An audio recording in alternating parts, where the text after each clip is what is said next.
Vocês já pararam para pensar na quantidade de coisas estranhas que acontece durante a Black Friday? É claro que as nossas atenções estão todas voltadas aos descontos nos produtos, mas a Black Friday também tem o seu lado assustador, e relatos de histórias assim só acaba sabendo apenas quando é tarde demais, e o terror já se espalhou.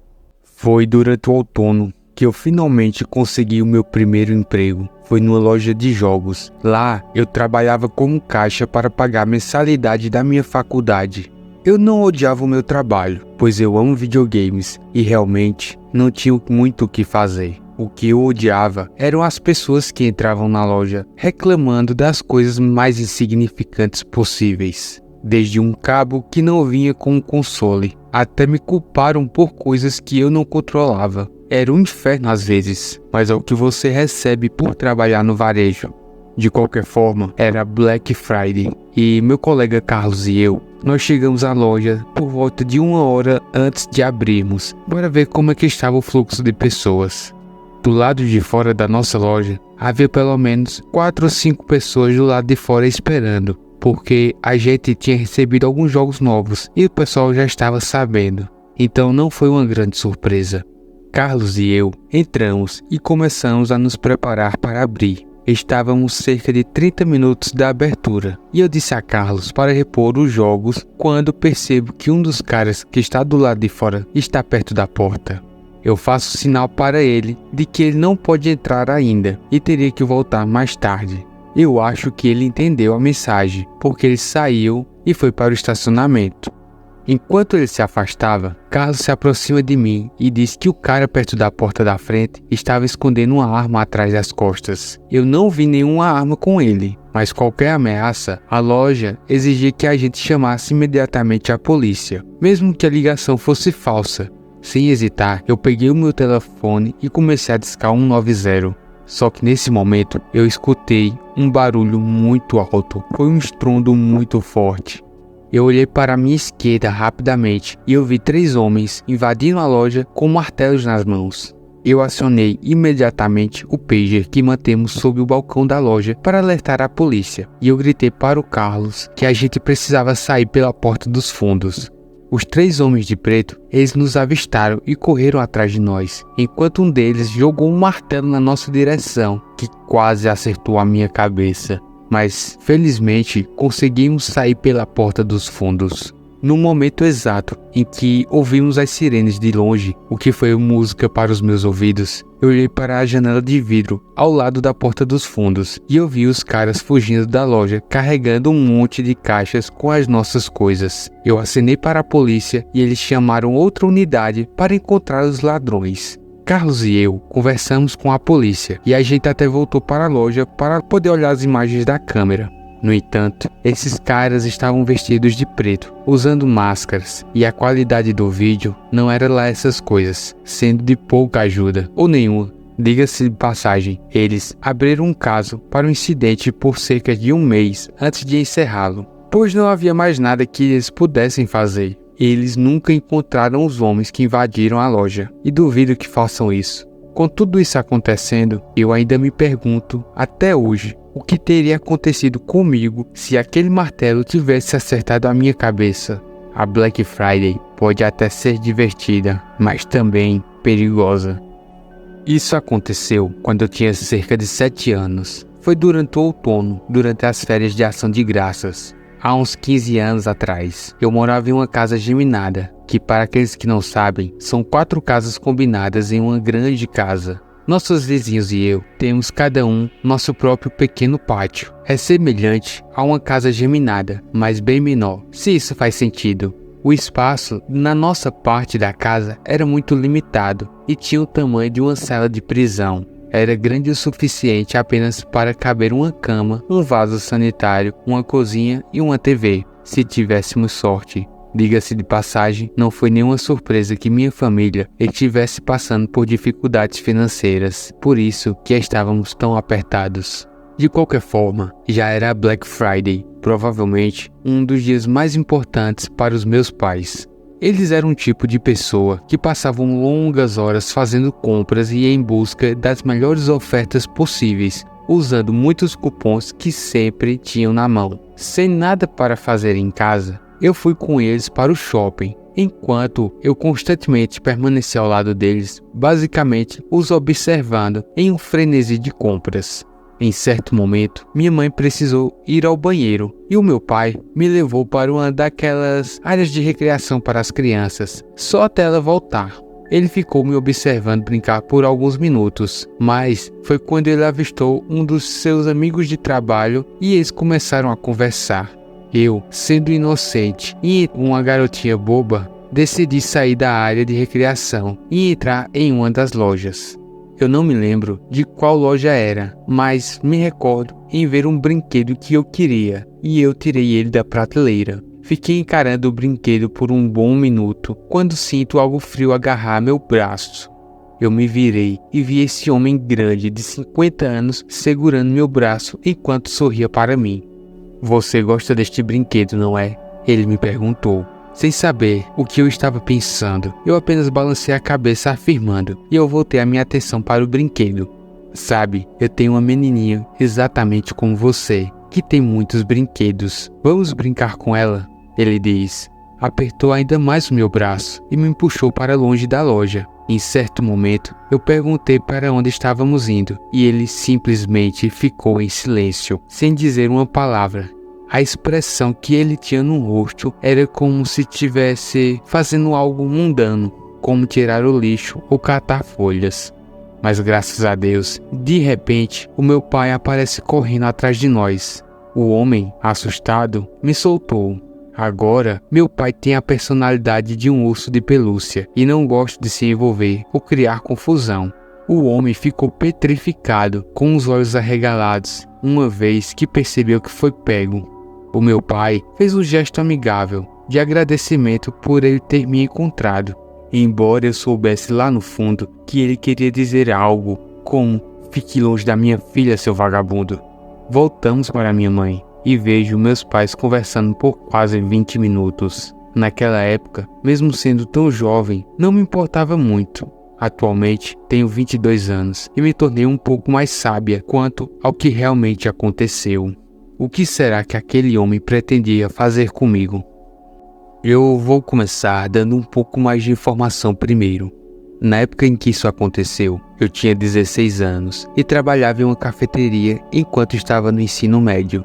Agora, com 20 anos, já estou na faculdade, a 7 horas de distância desse lugar. Isso aconteceu em um momento da minha vida em que eu era muito tímida e tinha dificuldades em me impor.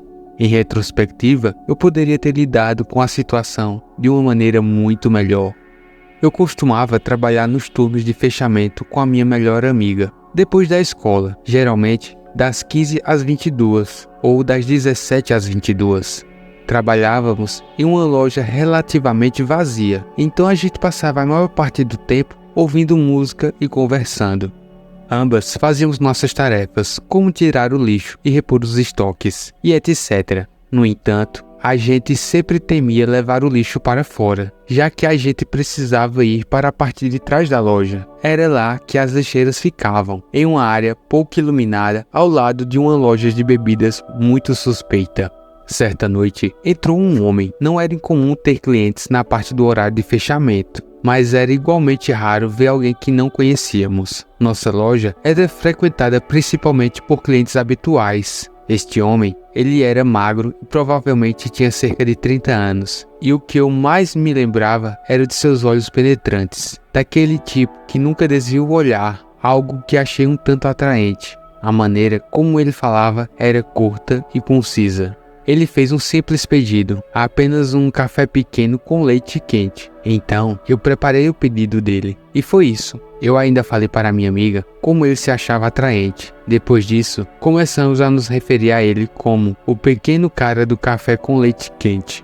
Depois disso, ele apareceu várias vezes. Toda vez, ele sempre ficava um pouco mais, até que um dia, ele entrou com uma mulher. Provavelmente, ela deveria ser a sua namorada. Eu lembro que eu me senti bem estranha, porque a mulher estava olhando para mim, ou eles tinham falado de mim antes, porque ela olhou de volta para ele e disse que era verdade, que eu era muito bonita. Eu nem consegui pensar muito nisso, eu apenas respondi agradecendo. Depois que eu servi eles, achei que seria o fim de tudo. Eles foram embora, mas eu estava completamente enganada.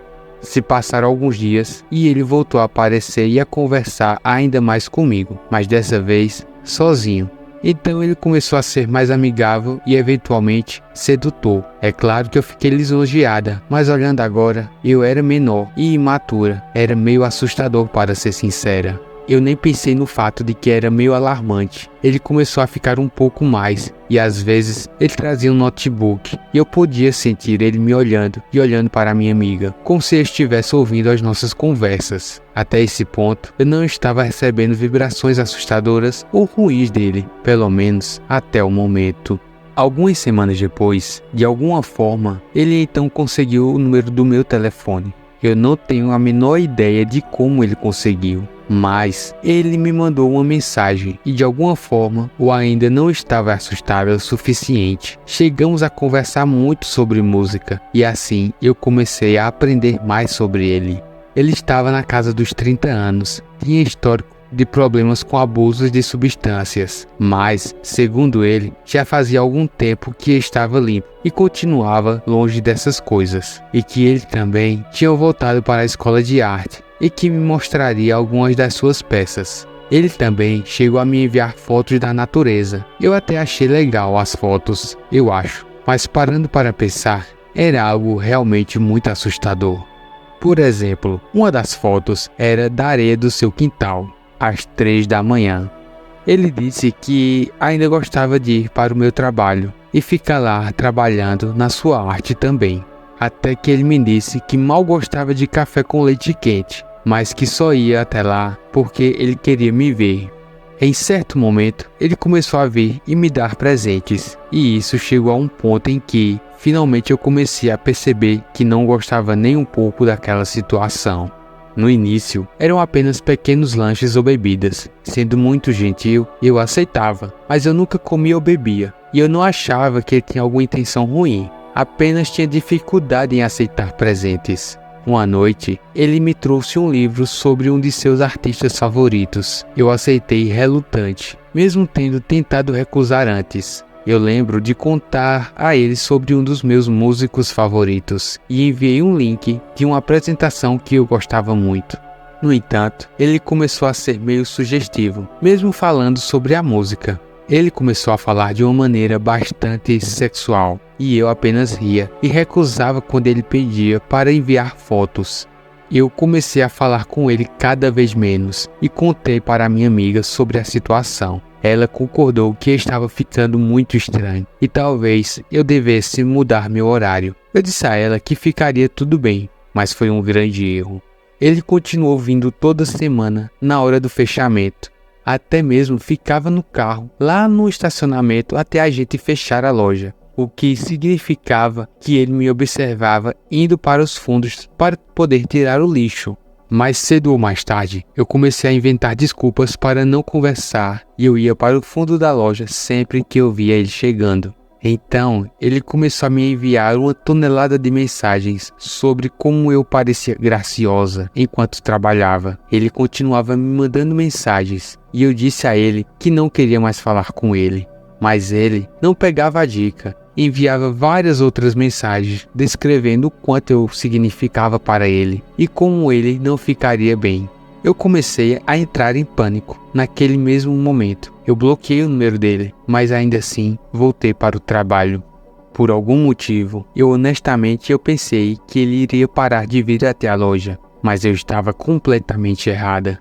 Eu me senti desconfortável durante todo o expediente. Minha amiga disse que se ele aparecesse no mesmo momento, eu deveria ir para o fundo da loja e esperar lá. E quando vi o carro dele chegando, o meu coração afundou no estômago. Eu estava à beira das lágrimas. Me apressei para os fundos da loja. Consegui ouvi-los falando, mas não conseguia decifrar exatamente o que ele estava dizendo. Demorou cerca de 10 minutos e ela veio para o fundo da loja. Eu podia ver claramente que ela estava chateada. Acabamos ambas chorando e nos abraçando. Foi nesse momento que chegou a hora de tirar o lixo e trancar tudo. e ambas nos sentimos mais tranquilas. Eu estava abrindo a porta enquanto carregava uns 3 sacos de lixo e vi alguma coisa no chão. Eu fiquei confusa no início, mas então percebi o que eu vi. Eram flores e um bilhete. Eu senti um mal-estar no estômago e olhei ao redor do estacionamento, mas eu não vi o carro dele. Eu joguei as flores fora imediatamente e disse à minha amiga que não queria ler o bilhete.